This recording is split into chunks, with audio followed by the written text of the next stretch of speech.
Halo pemirsa Booster SCTV, aparat keamanan selalu hadir dalam setiap jalannya unjuk rasa, tapi tidak jarang karena terjadi provokasi, bentrokan terjadi antara aparat dan para peserta unjuk rasa itu. Di Amerika Serikat, salah satu peristiwa yang cukup fenomenal adalah peristiwa di tahun 1965, yaitu Minggu Berdarah. Ratusan peserta unjuk rasa mengalami kekerasan oleh aparat.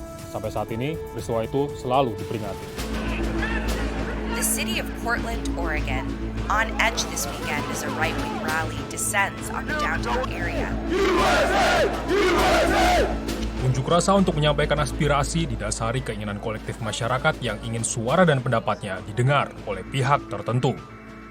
Hal ini kemudian mendorong kegiatan pengumpulan massa untuk menggelar aksi di lokasi yang dapat menampung atau merepresentasikan pendapat mereka. Aparat keamanan pun selalu dilibatkan dalam setiap aksi yang dilaksanakan, tentu saja untuk melakukan pengamanan. Namun dalam beberapa kasus, terjadi kekerasan aparat terhadap para pengunjuk rasa. Di tahun 1965, ratusan pengunjuk rasa yang menyuarakan hak memilih di Selma ditembak gas air mata dan mengalami penganiayaan ketika polisi negara bagian Alabama turun dalam unjuk rasa damai di jembatan Edmund Pettus.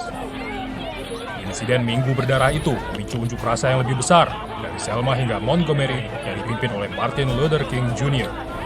Lalu mencetus dibuatnya Undang-Undang Hak Pilih tahun 1965. Namun kini, jelang dilaksanakannya pemilu presiden, masyarakat masih berkumpul di Selma untuk memperingati peristiwa Minggu Berdarah itu. Mereka menyebut perjuangan untuk mendapat hak pilih masih berlanjut. Bagi Brenda McRae, berjalan menyeberangi jembatan Edmund Pettus merupakan akhir perjalanan yang dimulainya sejak melihat Dr. Martin Luther King Jr. berpidato tahun 1963. Saya ada di DC ketika ia berpidato. Saya mempunyai mimpi. Ini bagian dari keinginan saya, dan saya telah melakukannya. Ya, ini sangat penting. Penting menurutnya karena apa yang diperjuangkan para aktivis hak pilih di jembatan ini tahun 1965 lalu dalam insiden Minggu Berdarah merupakan misi yang belum sepenuhnya terrealisasikan. Masyarakat dibungkam. Mereka dikeluarkan dari pendaftaran pemilih. Ini tidak benar. Kita harus melakukan sesuatu untuk memperbaikinya. Tempat yang bisa Anda datangi dan mendaftar untuk memilih telah ditutup. Ketika dia berjalan dari Selma ke Montgomery dalam Minggu Berdarah, Bob Smith tidak berpikir dia akan masih melakukannya lagi 55 tahun kemudian.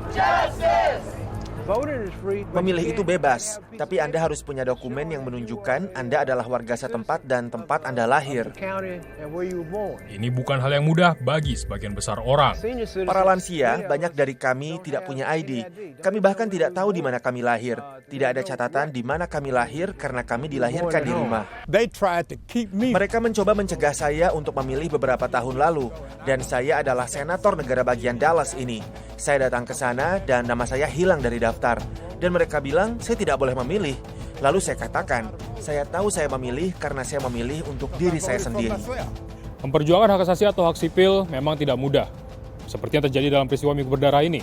Ratusan pengunjuk rasa sudah mengalami kekerasan, tapi tetap saja puluhan tahun kemudian mereka masih harus melakukan hal yang sama serta memperjuangkan hal yang sama. Pensiunan Senator Alabama, Hank Sanders, juga berunjuk rasa di tahun 1965. Sekarang, sebagai penyelenggara peringatan tahunan, dia berharap dapat meningkatkan kesadaran akan persoalan hak pilih saat ini. Orang-orang yang menerima saja, biasanya mereka yang tidak memilih. Itu adalah salah satu alasan mengapa salah seorang pemimpin unjuk rasa Selma 55 tahun lalu hadir dan mengejutkan masyarakat di jembatan itu. Anggota DPR John Lewis yang melemah akibat kanker pankreas hadir di tengah-tengah massa. Beberapa di antaranya adalah calon kandidat presiden Partai Demokrat. Kita harus keluar dan memilih, seperti kita tidak pernah memilih sebelumnya.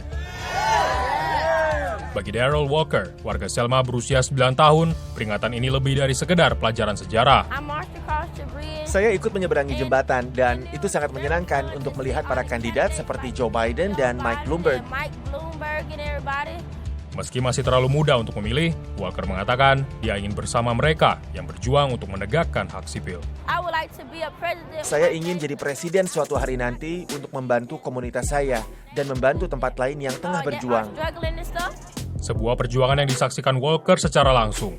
Sejak Minggu Berdarah, Selma telah kehilangan populasinya. Sekitar 40% yang tinggal hidup dalam kemiskinan. Selma dan daerah sekitarnya memiliki tingkat pengangguran dan kriminalitas yang tinggi, sehingga tidak sedikit yang melihat persoalan ini lebih dari sekedar persoalan mendapatkan hak pilih, yaitu untuk mencari seorang pemimpin yang bisa membawa perubahan. Dan demikian, pemirsa, busur edisi kali ini, saya Tarsir Ziman dari Washington DC mengucapkan tetap waspada, kejahatan ada di sekitar Anda.